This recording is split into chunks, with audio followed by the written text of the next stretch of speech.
솔직히 답답하지 않으셨어요? 유튜브만 켜면 폭등한다, 폭락한다 말이 다 달라서 머리가 터질 것 같으셨죠? 오늘은 감정 빼고 팩트만 말씀드리겠습니다. 지금 시장에서 실제로 무슨 일이 벌어지고 있는지요.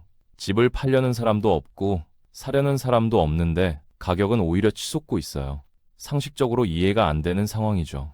물건이 안 팔리면 가격을 낮춰야 정상인데 지금 서울 아파트 시장은 정반대로 움직이고 있습니다. 마치 중력을 거스르는 것처럼요. 오늘은 이 기이한 현상의 실체를 낱낱이 파헤쳐 보겠습니다. 지금 서울 아파트 시장을 한마디로 표현하자면 뚜껑 닫힌 압력솥이에요. 겉으로는 조용한데 속에서는 압력이 점점 차오르고 있는 상태죠.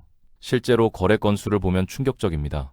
불과 몇 달 전만 해도 한 달에 수천 건씩 거래가 이뤄졌는데 지금은 손에 꼽을 정도로 줄어들었어요. 어떤 달은 평소에 3분의 1도 안 되는 수준까지 떨어졌습니다. 그런데 이상한 건 가격이에요. 거래가 이렇게 뚝 끊겼으면 가격이 떨어져야 정상 아닙니까? 놀랍게도 오히려 신고가 소식이 들려오고 있습니다. 이게 도대체 어떻게 가능한 걸까요? 비밀은 바로 매물 잠김 현상에 있습니다. 쉽게 설명해 드릴게요. 동네 슈퍼에서 라면을 판다고 생각해 보세요. 손님이 뜸해서 라면이 안 팔립니다. 그러면 보통은 가격을 낮추잖아요. 그런데 지금 집주인들은 다르게 생각해요. 어차피 지금 싸게 팔 바에야 그냥 안 판다는 거예요. 창고에 쌓아두고 나중에 제값 받고 팔겠다는 심산이죠. 문제는 이런 생각을 하는 집주인이 한둘이 아니라는 겁니다. 거의 대부분이 이렇게 버티고 있어요. 왜 이런 현상이 벌어졌을까요? 정부가 내놓은 특단의 대책 때문입니다. 특정 지역에서는 아예 집을 사고 팔 때 허가를 받아야 하는 규제가 생겼어요. 마치 주식시장에서 거래 정지가 걸린 것처럼 시장 자체가 멈춰버린 거죠. 여기에 대출까지 꽉 막혀버렸습니다. 예전에는 소득이 괜찮으면 집값의 절반 이상도 빌릴 수 있었는데 지금은 훨씬 적은 금액만 대출이 나와요. 돈줄이 막히니 사고 싶어도 손이 안 닿는 거예요. 그러면 사려는 사람이 줄었으니 가격이 떨어져야 맞는데 왜 안 떨어질까요? 여기서 경제학에서 말하는 재미있는 현상이 등장합니다. 집값은 한번 오르면 잘 안 내려가는 성질이 있어요. 왜냐하면 집주인 입장에서 생각해 보세요. 내가 10억에 산 집을 8억에 팔라고요? 절대 못 팔죠.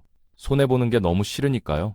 차라리 안 팔고 버팁니다. 이런 심리가 수만 명의 집주인에게 동시에 작용하면 어떻게 될까요? 시장에 나오는 매물 자체가 확 줄어버려요. 더 놀라운 건 이런 상황에서도 거래가 아예 안 되는 건 아니라는 점입니다. 아주 가끔 거래가 성사되는데 주로 현금이 넉넉한 분들이 비싼 아파트를 사는 경우예요. 중저가 아파트는 대출이 안 나오니까 거래가 안 되고 고가 아파트만 거래가 됩니다.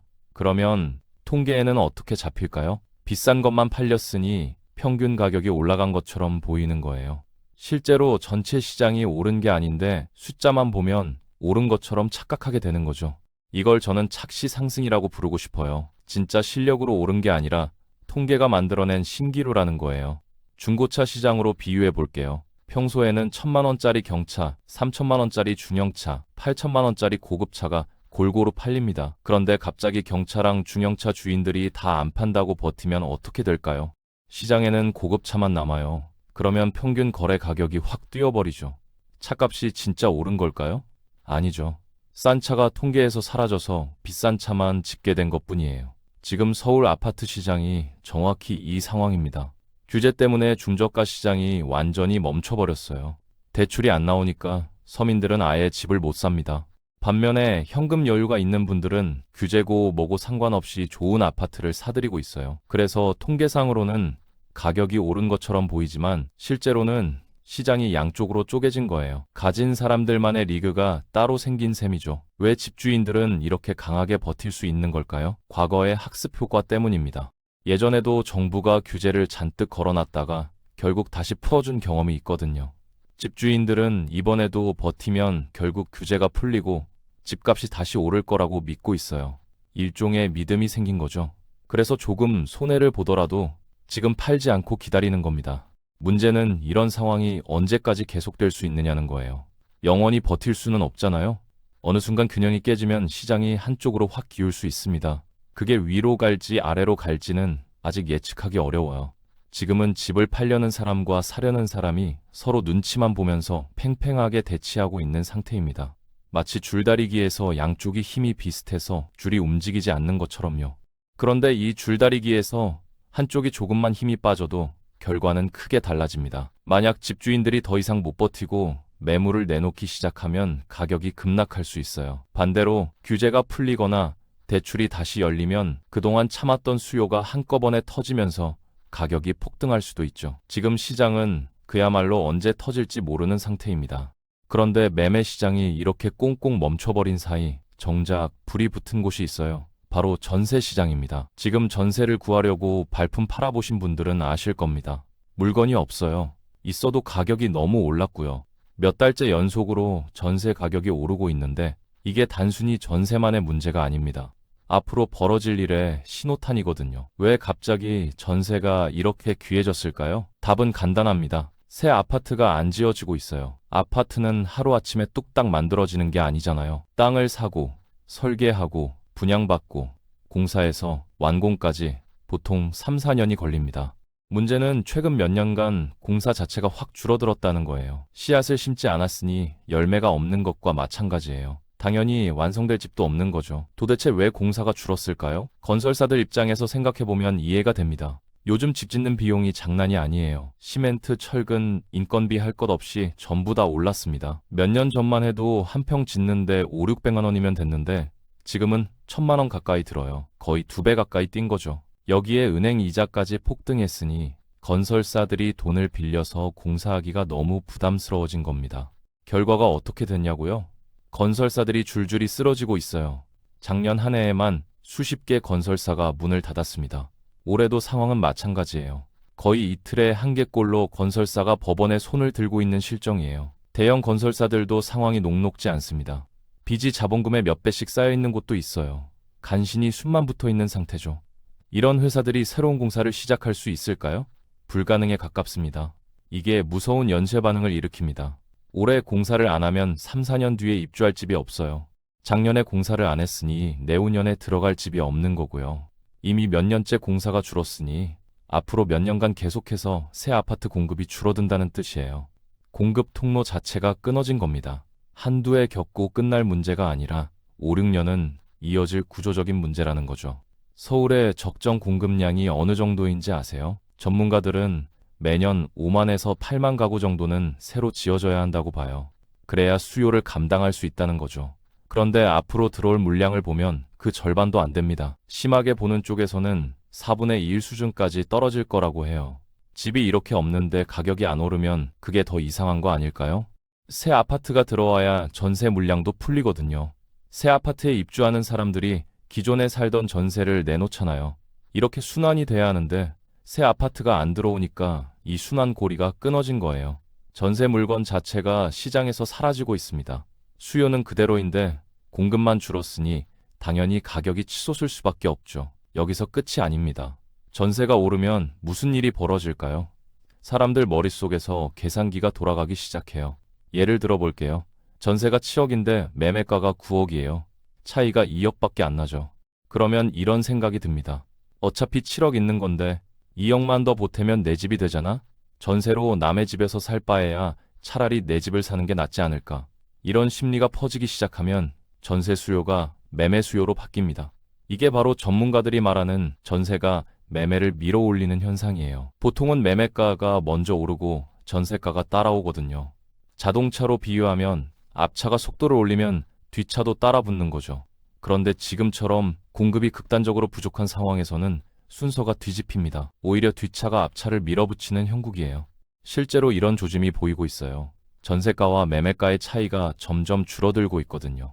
예전에는 전세가가 매매가의 절반 정도였는데 지금은 훨씬 가까워졌어요. 이 차이가 더 줄어들수록 사람들은 전세 대신 매매를 선택할 가능성이 높아집니다. 지금 전세 시장에서 벌어지는 일이 곧 매매 시장으로 옮겨붙을 수 있다는 뜻이에요.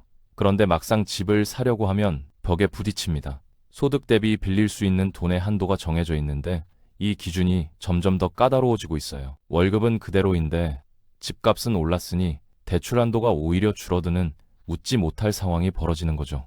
그러면 이 사람들은 어디로 갈까요? 결국 전세로 갈 수밖에 없어요. 집을 못 사니까 전세라도 구해야 하잖아요. 그런데 전세 물건도 없어요. 악순환이 시작되는 겁니다. 전세가 없어서 가격이 오르고 가격이 오르니까 매매로 갈아타고 싶은데 대출이 안 나와서 못 사고 결국 다시 전세를 찾게 되고 이 고리가 계속 돌아가면서 전세 가격은 더더욱 치솟게 됩니다. 특히 젊은 세대가 직격탄을 맞고 있어요. 부모님 도움 없이 스스로 집을 마련하려는 분들 있잖아요. 이분들이 지금 가장 힘든 상황에 놓여 있습니다. 월급 모아서 전세 보증금 올려주기도 버거운데 매매는 꿈도 못 꾸는 거죠. 그렇다고 월세로 가자니 월세도 덩달아 오르고 있어요. 전세가 귀해지니까 월세로 눈을 돌리는 사람이 늘어났거든요. 결국 어디로 가든 주거비 부담이 커지는 상황입니다. 자, 이제 진짜 무서운 이야기를 해야 할 것 같습니다. 왜 하필 특정 시점이 문제가 되는 걸까요? 많은 분들이 경제 위기는 예고 없이 갑자기 찾아온다고 생각하시는데 이번에는 좀 다릅니다. 이미 날짜가 정해져 있어요.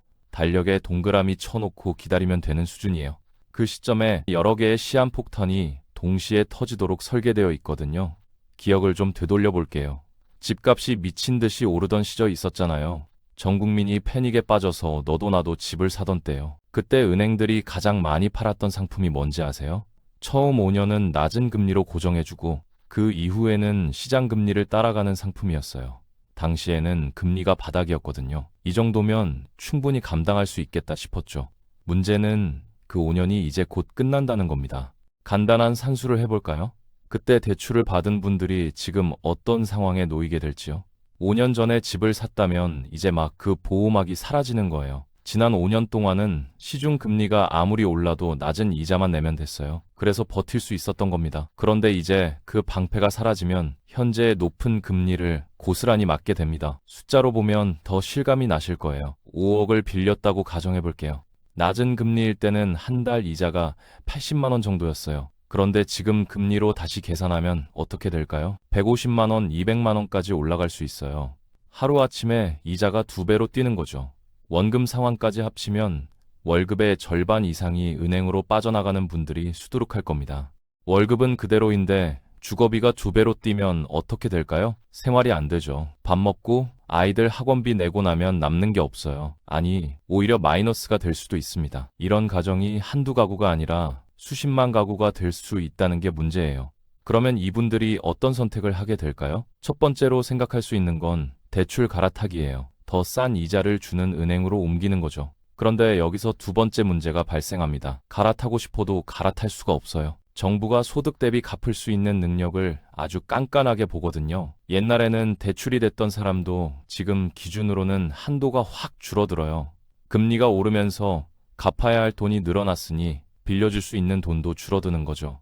결국 빠져나올 수 없는 구조에 갇히게 됩니다. 나가고 싶어도 나갈 수가 없어요. 비싼 이자를 그냥 맞으면서 버티거나 아니면 집을 파는 수밖에 없어요. 그런데 집을 팔려고 해도 거래가 뜸해서 안 팔려요. 팔리려면 가격을 확 낮춰야 하는데 그러면 손해가 너무 크고요. 이러지도 저러지도 못하는 상황에 빠지는 겁니다.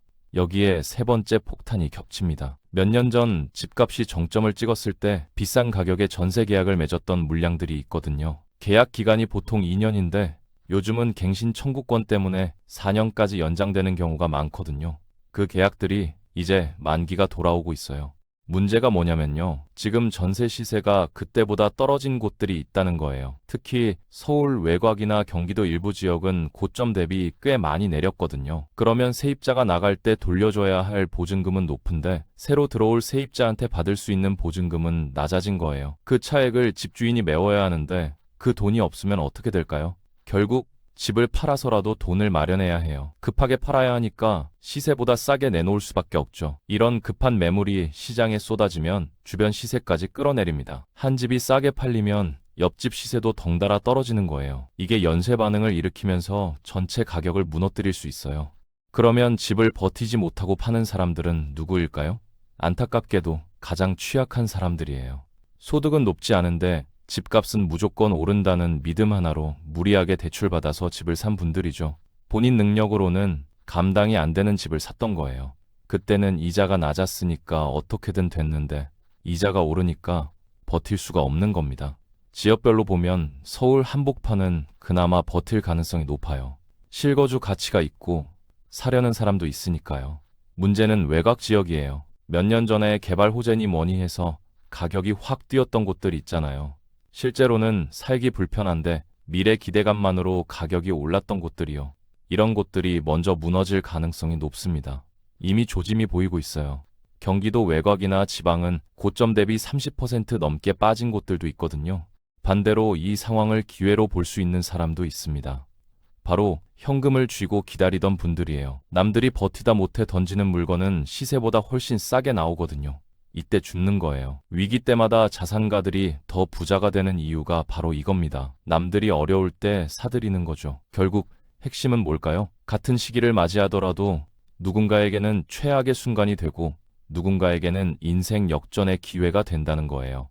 그 차이를 만드는 건 지금 얼마나 준비가 되어 있느냐입니다. 그렇다면 우리는 구체적으로 어떻게 대응해야 할까요? 집이 있는 사람, 없는 사람, 사려는 사람 각각의 전략이 다를 겁니다. 상황이 어렵다고 손 놓고 있으면 안 됩니다. 같은 비가 와도 어떤 집은 새고 어떤 집은 멀쩡해요. 차이는 미리 준비했느냐 아니냐예요. 지금부터 상황별로 구체적인 대응법을 말씀드릴게요. 먼저 이미 집이 있고 대출도 있는 분들이에요. 이분들이 가장 먼저 해야 할 일은 본인 대출 조건을 당장 확인하는 겁니다. 내 대출이 변동금리인지 고정금리인지 고정이라면 언제 끝나는지 정확히 알고 계세요? 의외로 모르시는 분들이 많아요. 은행 앱 켜서 지금 바로 확인해 보세요. 만약 곧 금리가 바뀔 예정이라면 지금이라도 고정금리로 갈아탈 수 있는지 알아보셔야 해요. 지금 금리가 높아 보여도 앞으로 더 오를 수 있거든요. 확정된 금리로 묶어두는 게 마음 편합니다. 여유 자금이 조금이라도 있으시다면 원금을 갚는 걸 고려해 보세요. 100만 원이라도 원금을 줄이면 그만큼 이자가 줄어들어요. 조금씩이라도 줄여나가면 나중에 부담이 확 달라집니다. 반대로 지금 이자 내기도 빠듯한 분들은 솔직하게 상황을 직시하셔야 해요. 정말 감당이 안 되는 수준이라면 집을 줄이는 것도 방법입니다.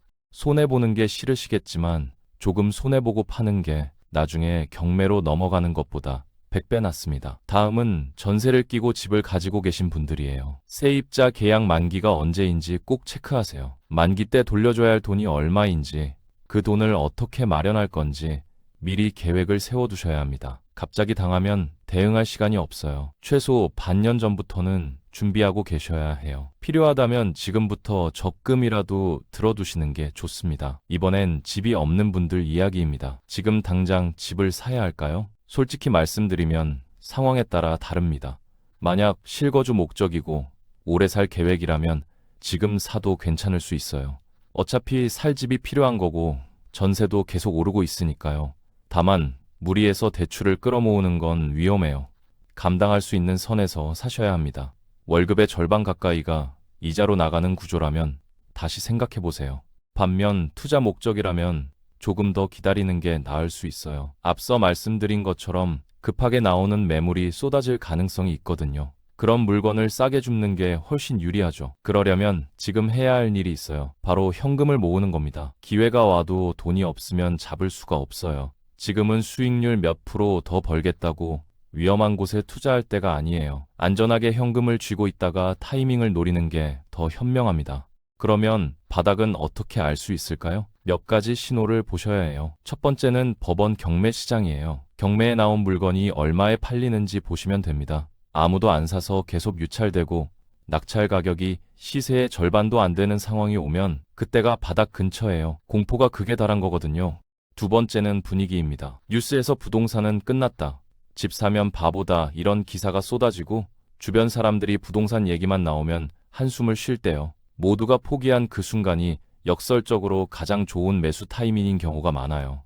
사람들이 환호할 때 사면 비싸게 사는 거고 사람들이 절망할 때 사면 싸게 사는 거예요. 한 가지 더 주목할 건 환율이에요. 원달러 환율이 높으면 물가가 오르고 물가가 오르면 금리를 쉽게 못 내려요. 반대로 환율이 안정되면 금리 인하 여지가 생기고 그때 부동산 시장에 훈풍이 불 수 있습니다. 그래서 환율 동향을 눈여겨보시라는 거예요. 마지막으로 가장 중요한 말씀을 드릴게요. 부동산은 감정으로 하는 게 아닙니다. 공포에 휩쓸려서 팔면 안 되고 욕심에 눈이 멀어서 무리하게 사면 안 돼요. 냉정하게 숫자를 보고 내 상황을 객관적으로 판단해야 합니다. 남들이 뭐라 하든 내 월급으로 감당할 수 있는 수준인지, 최악의 상황이 와도 버틸 수 있는지 따져보세요. 그게 나와 내 가족을 지키는 길입니다. 어떤 분들은 이렇게 물으실 수 있어요. 그래서 결국 오르는 거야, 내리는 거야? 솔직히 말씀드리면 확실한 건 지금 시장이 아주 불안정한 상태라는 거예요. 위로 갈 수도 있고 아래로 갈 수도 있는데 어느 쪽이든 크게 움직일 가능성이 있다는 거죠. 그래서 준비가 필요한 겁니다. 어느 쪽으로 가든 살아남을 수 있도록요. 오늘 영상이 여러분의 판단에 조금이라도 도움이 됐으면 좋겠습니다. 불안하고 혼란스러운 시기지만 정확한 정보를 알고 준비하면 분명히 길이 보여요. 다들 현명한 선택하시길 바랍니다. 영상이 유익하셨다면 구독과 좋아요 부탁드리고요. 주변에 집 때문에 고민하는 분들 있으시면 이 영상 공유해주세요. 다음에도 여러분께 도움되는 이야기로 찾아뵙겠습니다.